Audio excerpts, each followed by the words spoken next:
I am super excited about this panel. I'm a reasonably intelligent person, and I imagine that every person in this audience is also reasonably intelligent, to have followed the paths that brought you to this conference and to the jobs that you have. But this panel is, as you are about to see, next level in terms of the depth of their thinking about systems.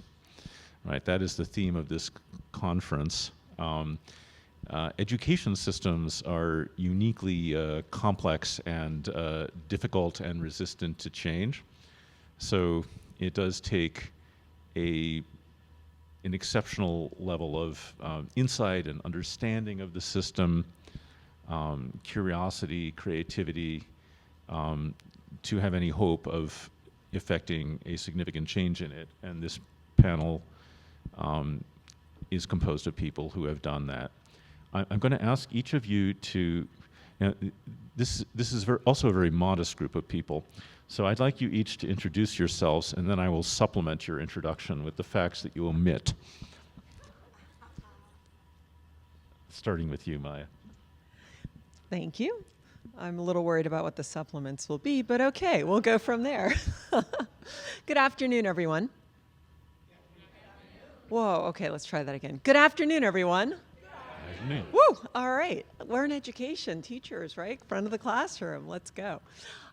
Thank you all for joining us and finding your way here. My name is Maya Sharpley, and I am the founder of Odonata Ventures, which is an investment firm that focuses on early stage ed tech companies or companies in the learning space.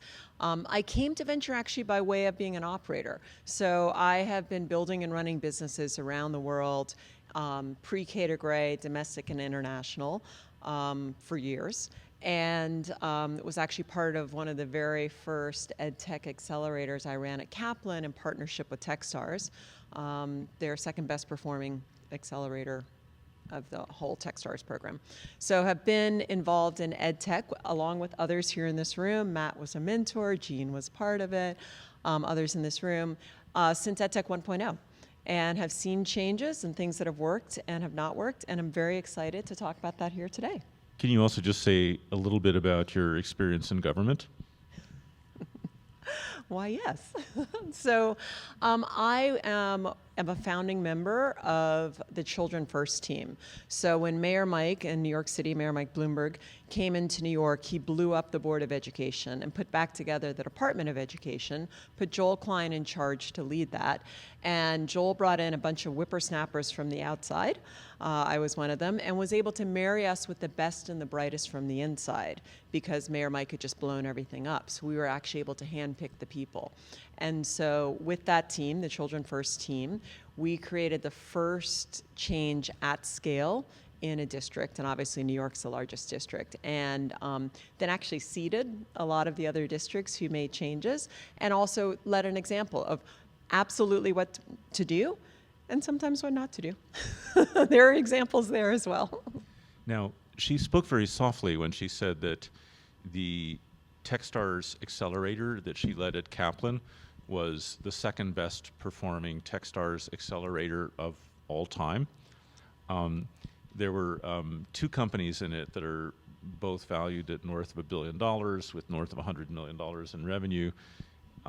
There was another company that just got sold for $100 million, focused on multi-tiered systems of support in K-12. Some really innovative stuff. Yeah, we have a couple more that had some great exits, and there are two coming up, but I can't talk about them yet. But there are two more coming up. So maybe we'll get back to position number one. Not that we're competitive, but, but we're gunning for it. There are like a lot of Techstars accelerators every year, so Yeah. significant. Yeah, we're proud, and we're also proud of the ecosystem that we built in New York. So because we were based in New York, we really built that ecosystem. Matt was a mentor with Rethink, and others then came along and helped to build the ecosystem out. So something that we're very, very proud of. Yeah. Christian, can you introduce yourself? Sure. I'm tired, I'm not gonna lie. So I need you all to at least act like you like what we're talking about, smile, laugh at the jokes. Please keep us awake. I'm Christian. More jokes. Believe me, if we don't have much time, we'll figure it out. Christian Rhodes. I currently serve as Deputy Executive Director at the Harlem Children's Zone. One of the kind of social experiments that were kind of pushed out during the time that Mike Bloomberg was mayor, a guy by the name of Jeff Canada started this social experiment, and 10,000 young people and their families for the last 22 plus years have had the opportunity to grow up in a community that truly believes in their full potential. Ultimately, what we believe in is cradle to career, from kind of birth all the way through, and we focus our efforts in the places that most people don't want to work in. Toughest children, toughest communities, that's who we want to work with, and our results for the last 22 plus years has demonstrated that all children can learn if given the right environments to operate in. And we believe it's not a kid's problem, it's an adult problem. Matt will probably, because he has the bio, will say, oh, tell him about this, tell him about that. So I'll let you ask that question because I don't know what else you want me to say. Well, you held a job with Prince George's County, which has 132,000 students or so.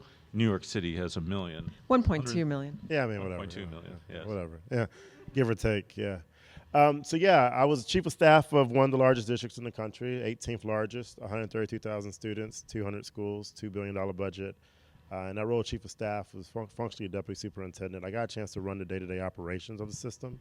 I worked I was a political director for the teachers union. I was a mayor's advisor on education, and got a random email to join the Biden administration and was senior advisor to the Secretary of Education, which probably in that role, the best part of that job was pushing out $122 billion of ESSER funding for the districts as they were recovering for COVID. So I got a chance to see what I believe was and likely will be the biggest investment in public education in the country's history, and some of the challenges and opportunities that worked and did not work when it came to that investment. Yeah, and we definitely want to hear about those. Bill. Hi, Bill Hughes, CEO of Education Design Lab. We're a national nonprofit based in DC. I live in Boston, but COVID. And our passion and our focal point is what we call the new majority learner. Can you imagine, guess how many people in your 9th grade class and like the cohort around the country in the US, if you were educated here, ended up going and doing the traditional thing? You say it's 50%, 40%. So it's actually, it was 18 to 20%, depending on what year you look at the numbers. So 4 in 5 people are non-traditional. And they either can get lost in economies that are not legal economies. We call that opportunity youth typically. They may find their way through military or through just being a parent, find themselves all of a sudden as an adult without a college degree, which isn't the worst thing in the world, except that our economy is built, our labor economy is really built around the college degree as the key requirement for quality jobs. So that's a real problem. It turns out that at any point in time, there are only two-thirds of adults still don't have a degree, and a lot of them have debt trying to get one. So what we do is focus on that problem. And the way we focus on it is first understanding, what do employers need? Because if someone's going to have a quality job, they have to exist. So aligning to employers, but who then aligns to employers? We've looked at the community college system, ecosystems, about 800 or 900 schools around the country. We're currently working with about 100 of them. And we see them as latent capacity in the sector, in a complex sector, and talk about systems. So our systems approach is to help transform these institutions into high quality, effective talent partners with industry and effective partners with their local and regional talent. And we do that through alternative credential programs and the supports that are needed around that, from the services to the economics. We're a design partner there. So that's kind of what I do for a living, what we do. We also, as part of that, are focused on skills and the whole notion of making skills visible. So if you didn't take gen ed and have a college degree behind you that say, yeah, I'm a grown adult and I have adult skills, adult human skills that are important for a job. Well, how does someone know that if you don't have a degree? So we worry about that problem too. So in terms of who I am, quickly, born and raised in New York City in Harlem, right down the street from Harlem Children's Zone before it existed, though. So I was fortunate enough, because places like that didn't exist, I had to go to independent school to have a decent education. And my mother got me a scholarship and said, don't lose it. Found my way to Harvard and ended up doing engineering at Harvard and people skills at MIT. So I got that backwards. But in the middle of that, I was in the software and IT sector just as it was getting going in late 80s, early 90s. The first company I was at grew tenfold in 6 years. The second company I was at grew tenfold in 3 years. So I got a sense of hyper growth. I got a sense of, how an ecosystem formed. It was right around the time Microsoft and then the internet started to form as ecosystems, and saw really rapid growth there. And that ended up informing my second career, which I started in 2005 at Pearson, where I started initially taking over a product there that became the MyLabs. So if you know higher ed, you've probably heard of the MyLabs. And if you were a student in the last 20 years, you probably cursed the MyLabs because you had to do the homework online and so forth. But it ended up becoming their flagship product and the driver of the Pearson's economic engine, as well as really a centerpiece around the shift from print to digital. And given that Pearson was the market leader at the time, it sort of set the pace for the market. So I built that and ran that for a few years, and then worked for the CEO and helped start other digital initiatives. Because I had a software background, I leaned into things like natural language processing, which became AI, and we built, and actually Matt was an investor in one of the businesses that I co-founded as a Pearson person, which was essentially pre-GPT approach, but sort of understood that space enough. And then the other thing I learned at Pearson was this notion of personalized learning. And it really didn't exist when I started there, and it's become really in vogue. And I think one of the big shifts that's happening right now that we're taking advantage of, and I think a lot of innovators in the space are taking advantage of, is this shift to personalization. And our institutions in education aren't designed to be personalized, but increasingly the market's demanding it. So I sort of apply myself there. I started up a company and sold it, a small company, and sold it to become CEO of the lab, and just delighted to be able to solve problems at the learn and work intersection. You sold to a somewhat larger company before that, and I guess the other fact that I feel compelled to point out is that the MyLab product that you created accounts for something like $500 million in revenue per year at Pearson now. So quite a significant business accomplishment. Yeah, but I didn't structure the contract quite right for that. Right. Yes, you should have done it as a startup, clearly. Okay, so first monster question, big question. How does the education system need to be changed before we talk about how to change it? What do we need to do differently? Yeah, We are failing a lot of people right now. Yeah, I mean, I'll toss out two things, and the other, you guys are, I'm sure will be many more. One I've mentioned is personalization. So, we look at, if you look at, for example, in post-secondary education, you've got the traditional degree is time-based. So time-based credential works in favor of the school. More time equals more money, but it works against the interests of the learner. More time means more time I'm not earning money, and it works even against the employer. More time means I have to wait longer to get talent.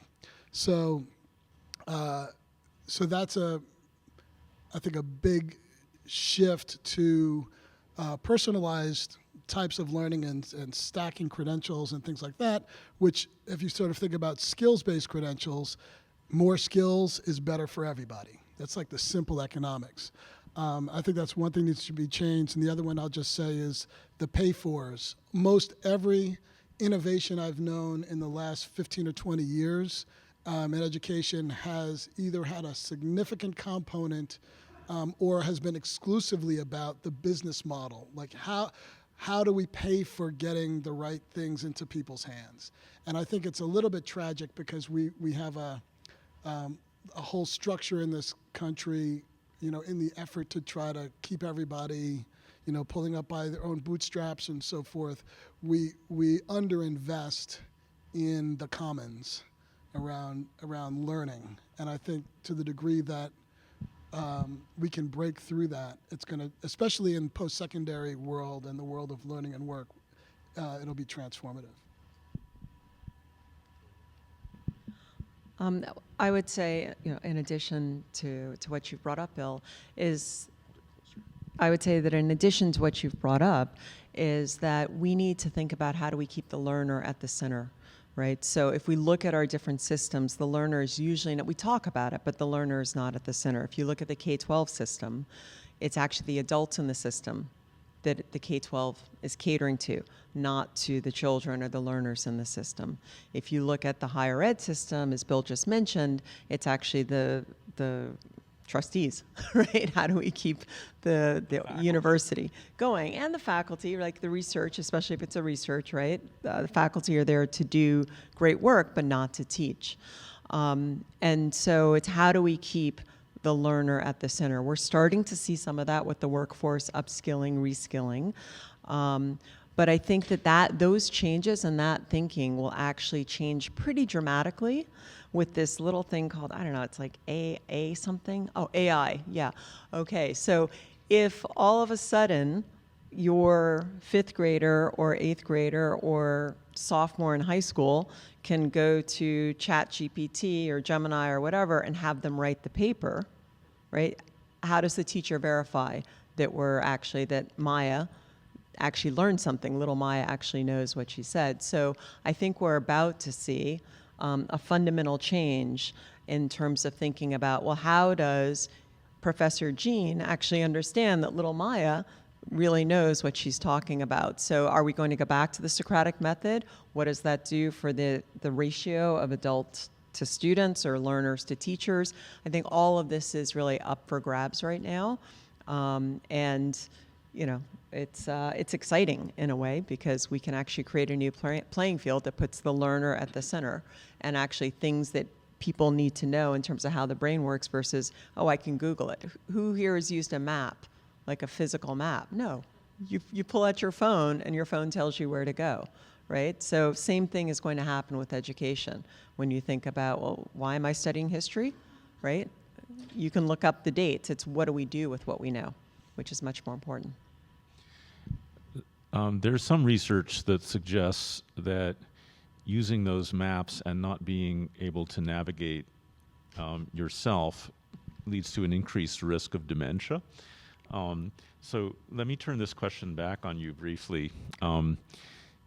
Nobody still thinks that we need to teach people how to use slide rules, right? There are higher level tools for doing that. But I think everyone in this room probably agrees that students still need to be able to write an essay because writing is thinking. And so we don't want that to be done by machine and students not to learn how to do it. How do we accomplish that other than Socratic questioning about the essay? Well, we can do Socratic questioning, but I think the model has to change, right? So right now we're very much based on kind of the 3 R's, right? Reading, writing, and arithmetic. As you go up into higher education, that changes, but it's very much of a rote memory type of thing. We need to actually get to the point where we know that Google can do that. So it's actually the creative thinking, it's the critical thinking, it's collaboration. It's, compassionate citizenship. It's all of these other things that humans are actually built for, because we're going to take the learning that we used to memorize, right, and pull it out of our pocket. But what do we do with that? How do we interpret it? So I think that's something that that we need to look at and think about as we move forward. Yeah, I think it would also help a lot if the students were writing about things they cared about at all. Yep. Yeah. I think, which again, then if the student is writing about something they care about, then the instructor, right, is probably going to Google it to make sure that they got the things right, but then have that conversation. So the whole model, I think, we talk about going to Socratic method, but I think it's Socratic kind of on steroids, right? Because, yeah, go ahead. Oh, no, I'm in there. I just wanted to say, so I have a 7-year-old son who's currently in 2nd grade, and he is thoroughly much better than I am in using all levels of technology. And his teacher has the ability to teach him how to write in cursive. And this is happening in real time. This is yesterday's homework assignment, was an essay in cursive. Now, who writes in cursive? I mean, I don't. I don't even know how to do the curly U's or W's or E's anymore.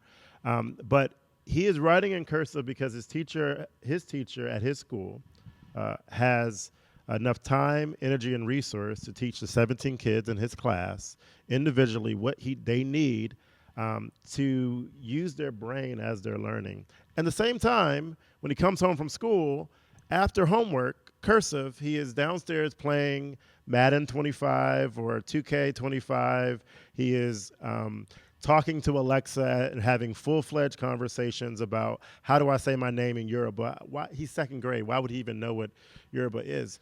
The reason why I'm bringing this up is that I think, Matt, to your point, at least for me in my house, his teacher has the ability to focus on like the core pieces of teaching and learning. You asked a question like, what do we need to do around education? Is that we've placed all of the ills of society into the classroom or into the schoolhouse to fix, because we don't necessarily have the appropriate ecosystems in the communities, at least for the ones that I care about. Now, in the house that I live in the zip code that I live in, my child was born in, he will have the full privilege and opportunity that I have now because I've earned it through hard work, my parents being born in the right place. But there's a good portion of our country, black, white, indigenous, it doesn't matter, who don't feel like they have that same opportunity. Thus, those children get the efficiency model of education and not an effective model. They get 30, 40 kids in the classroom, 50 kids on the bus, 2,000, 2,500, 8,000, depending on where you are in the country in your high school. There is no way that any child in those systems, I don't care how amazing the tools are, will walk away learning what exactly they need to learn in order to be informed citizens in this country. That, to me, is a broken model of education. That model has been around for 50 plus years. We do know what works. Individualized education works. It's expensive.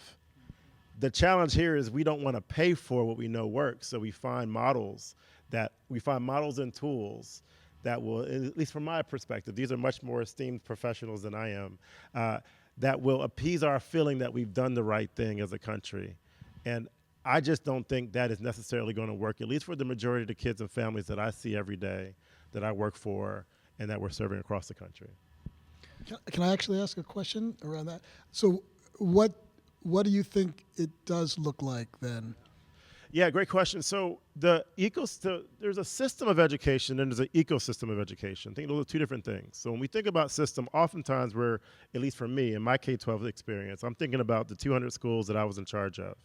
I'm thinking about the model, literally, of putting 80,000 kids on a bus and hoping that they get to school on time without no bus accidents and that they get back on a bus and go home. In those 7.5 hours, I am hoping they learn everything they're supposed to learn. That is not how I was raised. My mom was a teacher. So School started at 6 a.m., right? I woke up and at breakfast, I was learning. I was rehearsing my times tables. I was doing spelling. I went to school and I learned in school. Then I came home and I got a chance to learn more. After school program, Boys and Girls Club, YMCA, programs that were in my community during the summer, my church. Right now, in my opinion, we have separated these systems and almost as like they're not allowed, the separation of church and state, but not even formally. When a kid leaves at 3:30, we don't know what they do until they show back up until 7:30. In the communities that I grew up in, had privilege in, I always was learning every second of the day. I believe, to your question, what works is when we have merged these silos in a way that there's consistent learning happening. And if it's not happening at home, in what ways can we supplement that?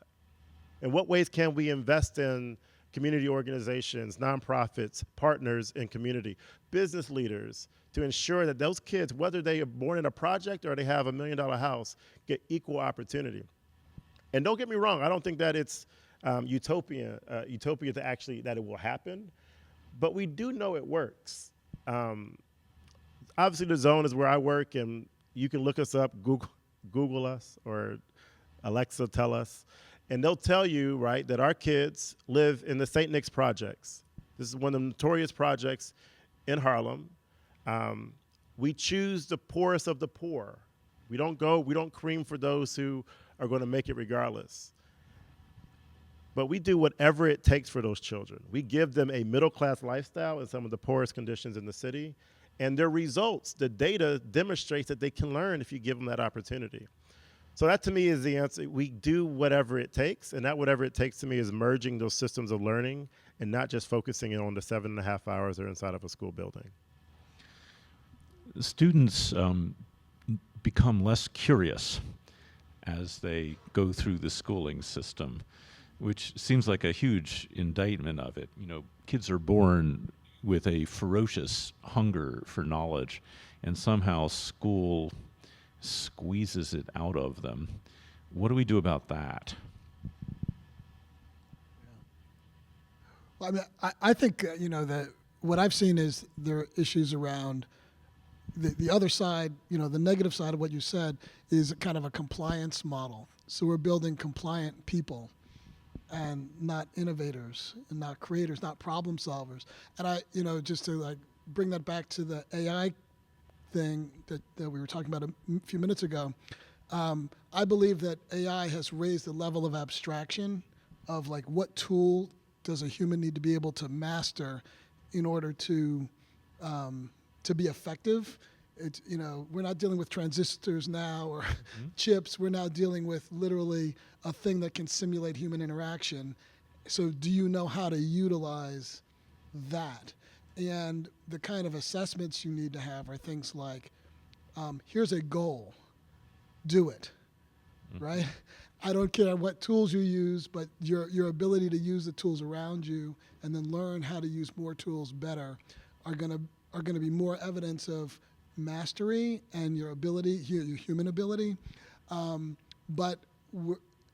So I don't think any of that fits in the classic model that Christian is talking about, and because there's no time for it, because we're trying to just get kids to sit down, be quiet, tell the boys stop squirming, and all of a sudden they're problems, and now we're actually just compounding the issue. So.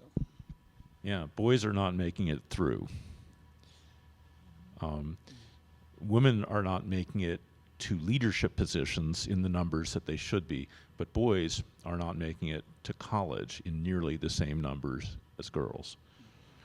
So, sorry, go ahead. Well, I just want to say on the curiosity question. So, this is what you will hear me say this a lot. Great education happens every day in this country, just not everywhere and not for everyone. So, I was in AP English, in high school, and in AP English, we were encouraged. We got additional points for asking questions.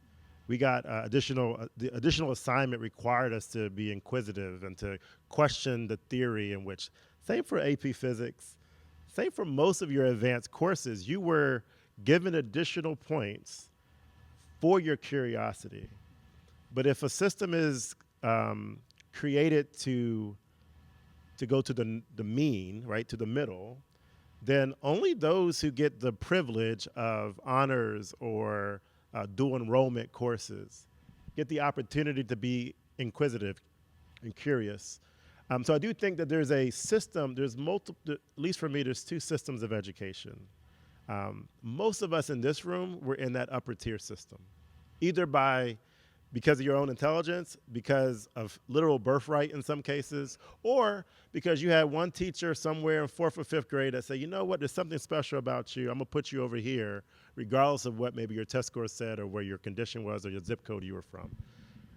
The problem, I think, is that system is 1%, 2%, 3%. And the rest of your system is, can we get through in 12 years in order to make room for the next set that's coming behind you? I'm not sure it's so great even for the affluent. Right. I don't know if anyone here comes from Palo Alto, but for a while at least, they were stationing guards by the railroad tracks to prevent the kids from committing suicide. Yeah, what I've noticed is that, you know, we are in a manufacturing model of education, right? So this model was built for the third industrial revolution, following the way we do factories. You come in at the beginning, you go through, you're out at the end, whether that's per day, per year, or, you know, elementary, middle, high school, college. But it's a manufacturing model, and that model no longer works, right? Because that model was also tied to our manufacturing, to our economy. Our economy has changed significantly, and our education has not kept up with that either.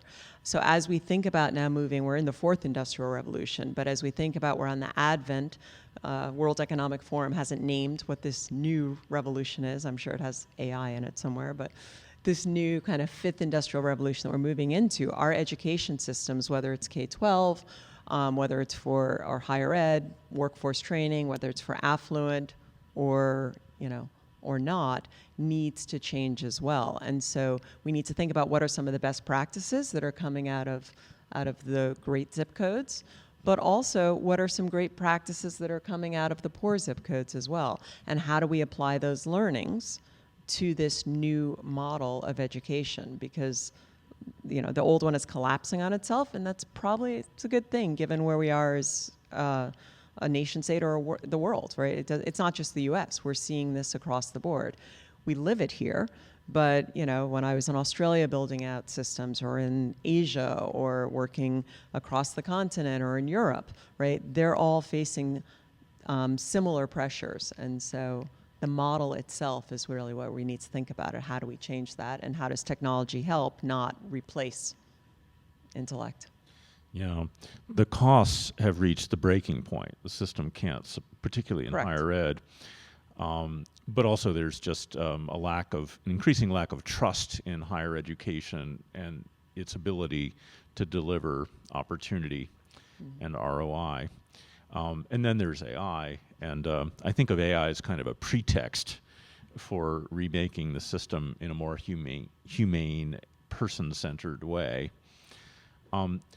So what are some examples of successful system change? Where's the hope? Well, I think there's, you know,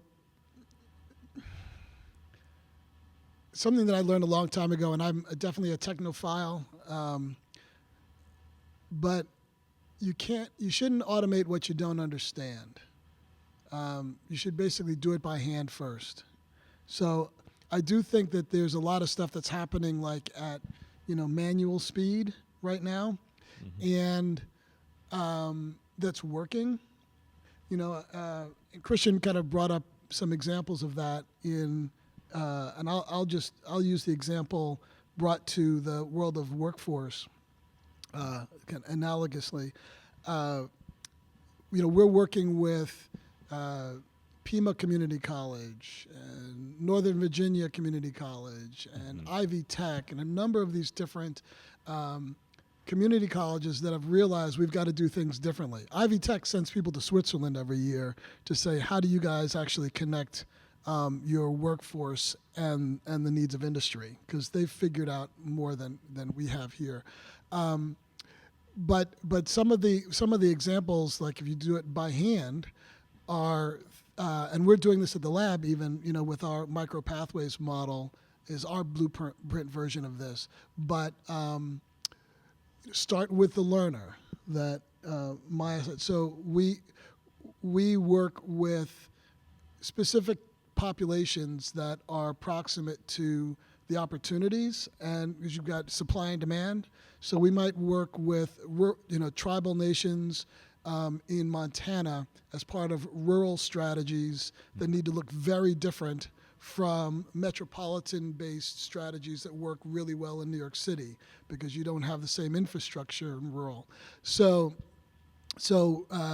there's kind of really understanding what the learner is and the learner journey needs to be.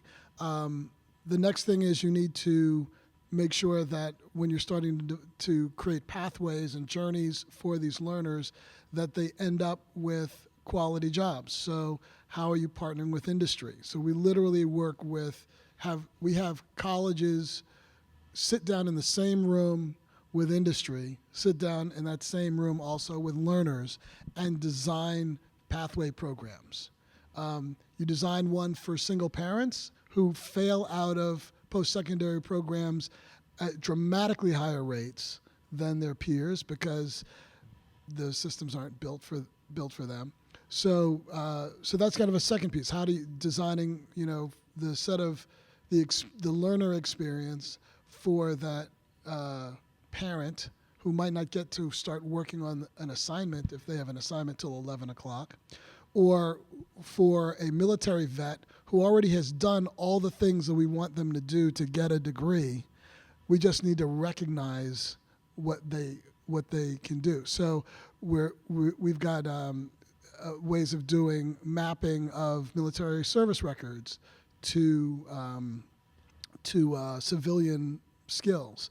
And I can go on and give a bunch of examples, but I think the challenge is, and we're starting to see graduation rates when you add to that apprenticeship or some sort of work-based learning approach to integrate somebody into work.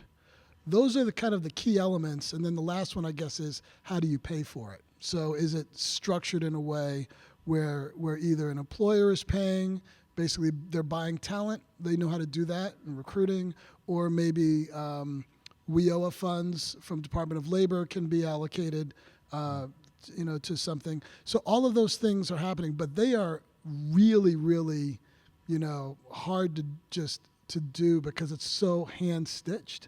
What we're trying to do is actually start to introduce standards for everything from program design to how you validate and make skills visible and make them portable and so forth, and starting to pilot systems to actually show how the dots connect.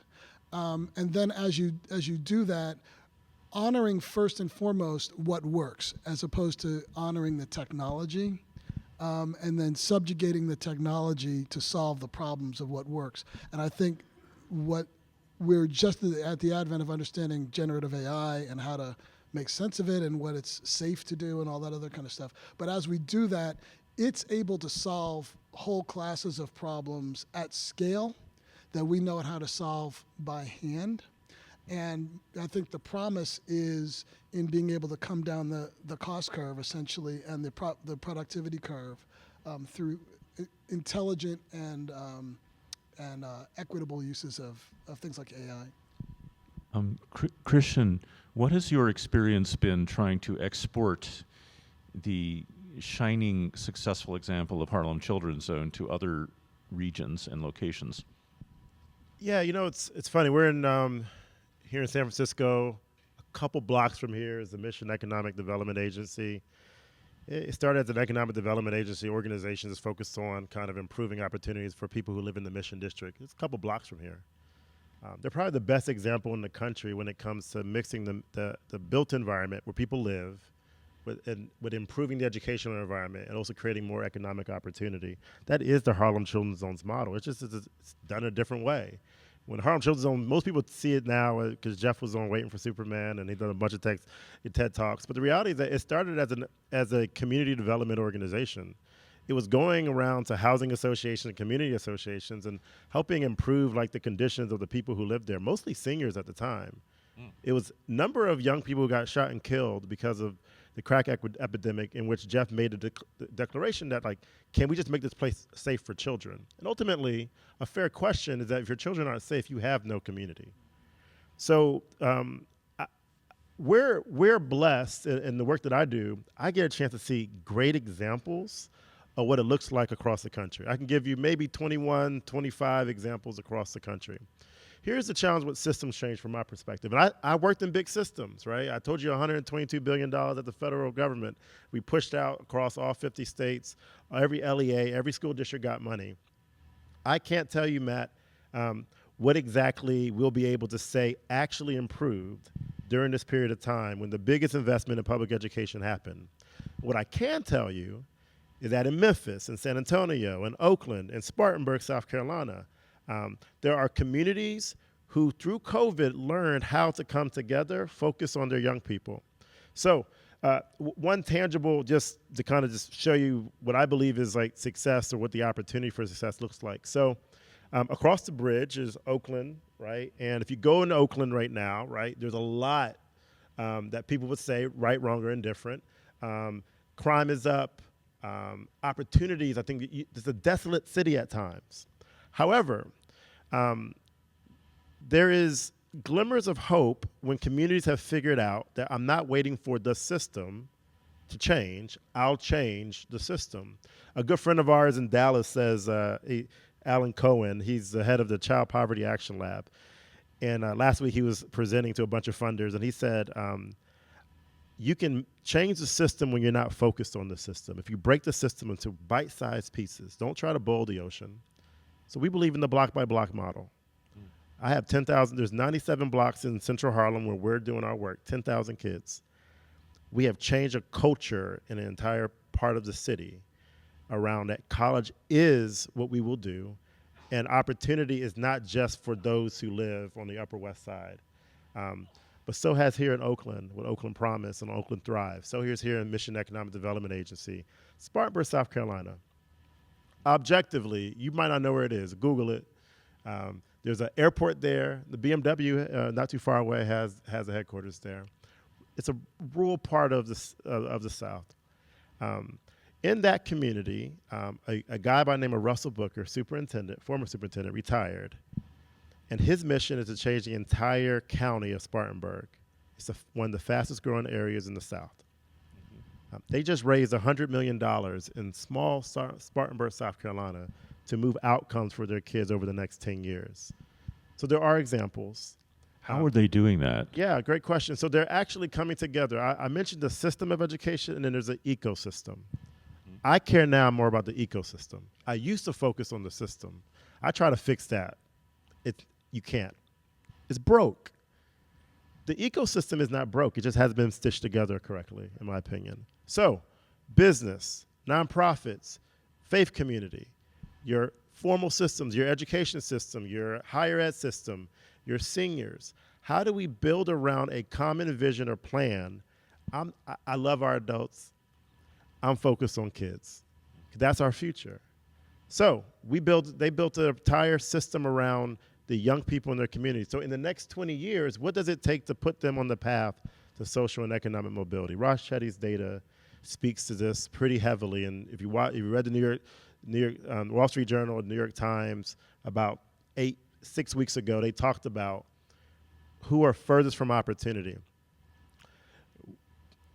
Poor whites in this country, and particularly in rural communities, feel furthest from opportunity. That's partly why we're seeing a lot of this rush we see. How can we build that ecosystem of education so we're not putting it all just on the shoulders of those who are paid to teach from 7:30 to 3:30? Yeah. So let's start with you, Maya. What are some of the examples of private capital and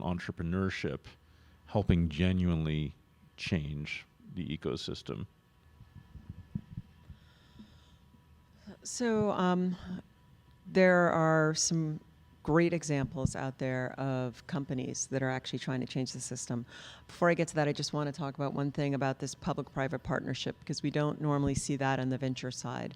But when I was executive director of operations for New York City DOE, we had many public-private partnerships, and that combination helps to change things. We're starting to see that now at upskilling, reskilling, workforce training, right, where you're starting to see public-private partnerships coming together with universities and foundations and others. And so I think there's something, you change it from the outside, you change it from the inside, but there are examples there. As it relates to venture, though, and to new companies coming up, the focus for so long has been on K-12. And that's kind of where venture investing started in K-12. And we still see some changes there, but really it's now shifted to adult learning, workforce training, upskilling, reskilling. That's where you're seeing a lot of emphasis, a lot of energy. And it could be upskilling, reskilling, or it could be catch up in some ways, right? Because the K-12 system has failed a lot of people. So we see where there are programs to help people. It used to be apprenticeships. Now it's called on-ramps or upskilling or reskilling to help younger people get into positions and gain the skills they need to find employment. And one other structural change I'm also seeing is around micro-credentials. So there's been a lot of talk around the degree, the bachelor's degree in particular, or the associate's degree, right, and the deconstruction or the merging. Micro-credentials are now coming much more to the fore. I'm seeing that actually outside of the U.S. more than I am inside of the U.S. So when I'm looking in Asia, when I'm looking in LATAM in particular, there are more examples of this coming to the fore.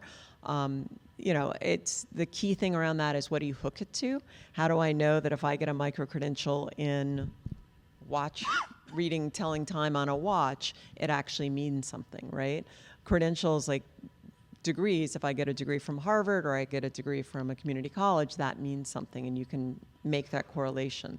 So micro-credentials, I think, they've been around for a while, but they're still at their nascency in terms of what does it actually mean. But I'm starting to see folks focus on that and, hook them to other things so that the credential actually stays with the learner, not with the institution, right? And that's a big change. And when that change happens, I think we'll start to see systems change as well, because it will impact it. You don't have to go for a 4-year degree from XYZ university because I have this thing that I can carry with me that actually ties to employment or to income or to the next step in my training. And so those are some of that's a systemic shift that should help change, since the system, as we mentioned, is already starting to crumble. Yeah, higher ed is a particular problem.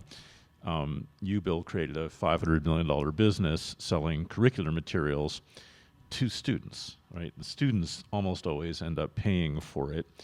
And then you have stuff purchased by the chief information officer of the university, but not necessarily, there's not a lot of stuff that has direct consequences for instruction that is paid for by the university.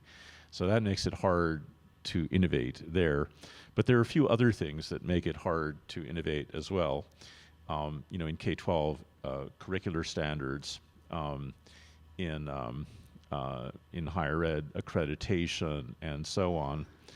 Are you more optimistic about things that go around the existing system entirely in higher ed, or do you have hope for changing the system as it currently exists, upgrading existing institutions? I can speak to that. So I like what Christian said about systems versus ecosystems. I'm not very optimistic about going in and changing ecosystems. So I agree very much with your assessment there of systems. Ecosystems, though, are dynamic. They're vibrant. They represent life. It's the economic life. It's the social life of and in order for an ecosystem to work, I like to dive. Unfortunately, I do much more skin diving and much less scuba diving than I want. But when you dive, you have a wreck, which is a bunch of garbage in the ocean, but the ocean figures out how to turn it into this beautiful aquarium, right? You just wait long enough, and it's like rich, and it's got all the stuff growing on it. And I think, there's a transitional moment that we're in with ecosystems that are driven by, Maya was talking about learner centricity, for example. So putting the learner goals first and foremost. What are we trying to accomplish? Being able to exploit existing systems, because they are the existing they're some of the existing capital, right, that are there, but not necessarily being subservient to them. So when a lot of the issues you talked about in terms of curriculum and how hard, that's all basically capitulating to the system as it is. But places that are being successful, like I would say Harlem's Children's Zone, you're using a lot of the same system things, but you have transcendent goals. And Education Design Lab is all built around design thinking, and design thinking is about transcendent goals and working backwards from those, and then starting to fill in how to make that system work. So, one of the things, for example, that we care a lot about, the two things that we really care about, one is that pathways and skill-based credentials are a real thing. So not just, Maya talked about, there's micro-credentials, that's the good news, and you could actually learn stuff. The bad news is, there are 1 million micro-credentials. If you go to this thing called Credential Engine, there are 1 million that are literally listed in there. So how do you make sense of that as an employer? How do you make sense of quality? And the second thing is, if you are not a college graduate, do you have the adequate personal infrastructure upon which to embellish with micro-credentials, or is it your whole game? And if it's your whole game, can you build a life and a career with that? So we're actually trying to build the field and help evolve the field so that we're shifting to things like lifelong learning. And I'll just end on this point. When I was at Pearson was worth $10 billion, and it had over 1 billion learners that it was supporting around the world. So do the quick math. That's like $10 or less lifetime value per user. That sucks. You could get that for coffee, right? You can get more than that for coffee, as Starbucks has shown us. So what was the problem there? The problem is that they spent all of their time transacting things with these institutional systems, as opposed to really looking at the value that they could offer around the learner. And instead of trying to sell all, lots of expensive textbooks freshman year to these big courses, and then leave the learner pretty much alone from the rest of the time, if they just said, our goal is to support you between now till you're 30. And you're really fully established in your career. And by the way, if you had a partner like that and you got to 30, you think you would kick them out of your life? You'll probably lean in even more. And the quick math of like the folks who have done learner-centered businesses, edX, Coursera, you add up their number of users and their capitalizations, it's at least 10x what it is for the publishers.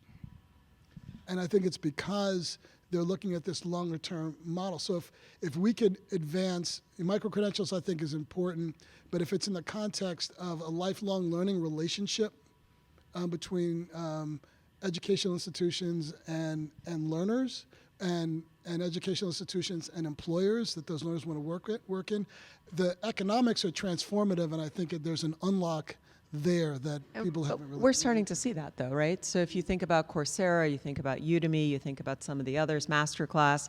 Masterclass is great. It's tourism, education tourism, but still learning something. But you're starting to see credentials tied to that, which actually means that like Coursera, that actually works as a university model versus Udemy, which has worked as a consumer builds the content. But Coursera, they're starting to think about how do we credential these, and they're taking content from universities. So as universities fall under threat, right, economic and otherwise, they're looking for other avenues as well. So I'm Penn or I'm Harvard, and I'm going to put my courses out there. Maya's going to pay for it. She does well. She gets a credential, right? Right now, I can't really do much with that credential, but over time, you can start to see how that'll change, especially when you think about the demise of a university, right? So pre-COVID, there were 4,000 institutions of higher education.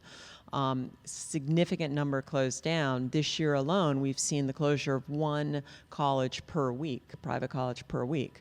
Right, and it's accelerating when you look at those are private colleges. You look at state universities, community colleges; those are also closing as well. So, as the system crumbles on itself, I anticipate we'll end up at probably 1,500. Don't quote me on that, but I think we'll end up around 1,500, maybe fewer higher ed institutions. What will take the place? Because we still need to train people. We still need to learn. We still need to have credentials, as we've said, that have quality, that are hooked to something. But what does that something mean?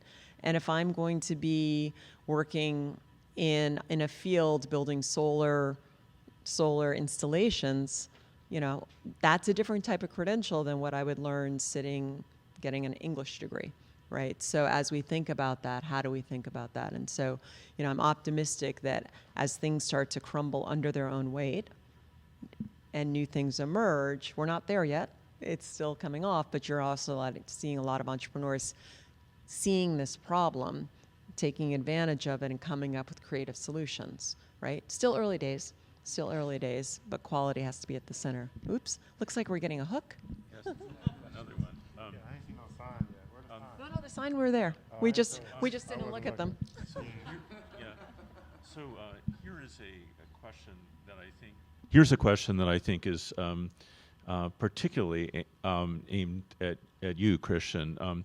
There are SEL solutions that include curriculum, teachers training, assessments to measure the impact, et cetera, and yet schools and educators don't seem to have the time and resources to utilize these tools. What needs to change so that more children have the opportunity to develop important social and emotional skills? Yeah, I mean, the short answer, if you the buried headline is you just can't put it on the teacher's back. Teachers went to school for teaching and learning, not for behavioral health, not for mental health supports. So what we've seen post-COVID, and really pre-COVID, but now it's mainstream, is that people realize that kids got issues. And the efficiency model based off of our old model of education that says, well, since they're all in the classroom, let's give the teacher an additional, 20 minutes of professional development so they can help these kids do better. And the data and the suspension rates and expulsion rates demonstrates that doesn't work. Now, what does work? Hiring professionals to either push in or to create spaces in community where that additional support can be done effectively, not efficiently. It costs money to do that. In Maryland, the state, this isn't like an individual school system, the state invested in mental health supports for all the students in their district, but they didn't require new teachers to do that. They invested in mental health professionals to do that. It's billions of dollars of state resources that have to go into that. The question is whether or not we think it's worth that. And that's a fair and open question that you all can debate on your tax bill. But it is a question in which that to me demonstrates that we know what works. It's just a function of whether or not we were going to force ourselves to actually tell us what the data and science says versus loading it up on those who are already overburdened.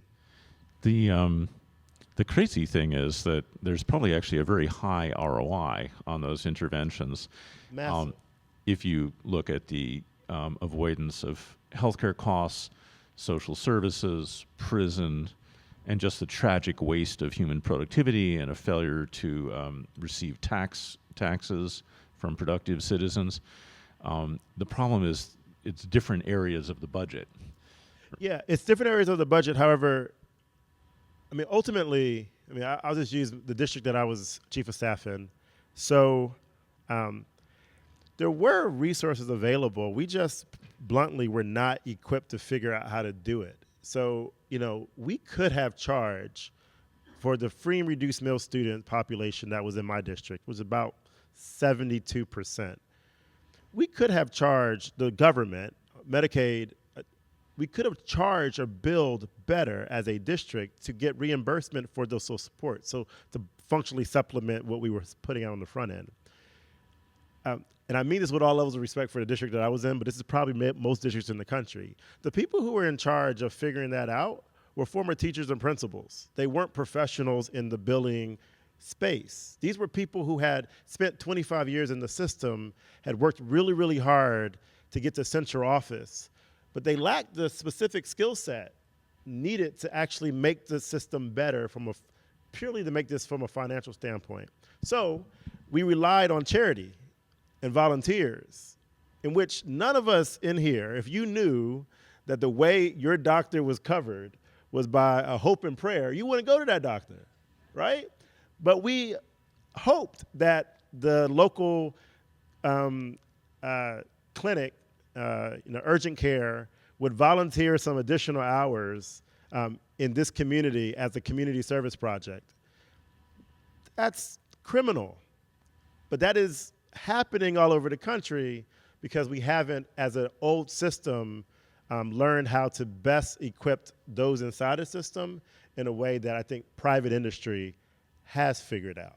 Yeah, you're talking about hacking the system, really. Yeah. And you need technology, actually, to track those expenses and get reimbursed for them. Here is a related question. With an increased focus on promoting equity, mental well-being, and self-esteem, how can we ensure that we're not sacrificing standards and quality of our education system? Y'all can answer that. That's a tough one. I ain't trying to get fired. Yeah. Yeah, can you repeat the question? I want to make sure. Yeah, so this questioner is wondering whether focusing on equity, mental well-being, and self-esteem might mean a sacrifice in educational standards. Yeah, I guess, the first question I would ask is that how you raise your children? Right. I think a lot of us, we don't trust people, right? I've got to do this for you, and don't do this with the time that I'm investing in you because I want to see a certain set of things happen, right? If someone treated your kid like that, you'd scream abuse. You'd fire that, provider or, We want to make sure the kid's healthy, happy, smiling. You okay? Hey, how you doing? Right? Oh my goodness, you're not doing okay. Talk. Let's talk it out. I might even waste a whole day making sure the kid has got a sound mind, has worked through their stuff. And we're talking about kids. I don't even know your world really, but I do know a little bit about, lots of kids walking in with trauma. And we got trauma all over the place. And by the way, 2001 was 23 years ago? That's a generation of people. Everybody under 23 has lived in an era of trauma in this country. And we're traumatized them every time they turn on the TV. So I do think a lot of it is just really going back to what do we actually think works, and then how do we hack the system, right, to allow us to do what works given the constraints and given where the resources might be squirreled away. Yeah, so this is definition of equity that I like that the current Deputy Secretary of Education says. So equity, just for you all, my definition, is every child gets what they need, when they need it, and how they need it. It is not this, I think, it is not the conversation of equity that we're having in the political sphere right now. For me, the definition of equity is focus on the learner and not on the politician or not on the state legislature. So at the Harlem Children's Zone, we have a saying, my colleague Arthe's here, we have the bar is the bar. We do not lower our bar of excellence for the young people in our program, no matter what. And again, I told you where we serve. I told you where our buildings are literally, where the kids are sourced from. we have the same expectation for them that many 60 blocks, south of us would have for those families that go to some of the most elite private institutions in the country.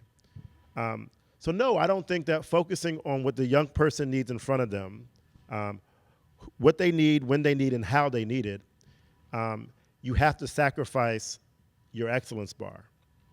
I do also believe, though, that it's peculiar to me that this conversation around equity and self-esteem and social emotional learning supports comes when there was a racial reckoning in this country. And at the same time there's a racial reckoning in this country about how do we make sure that these young people get the supports they need in the communities that need it. Well, hold on.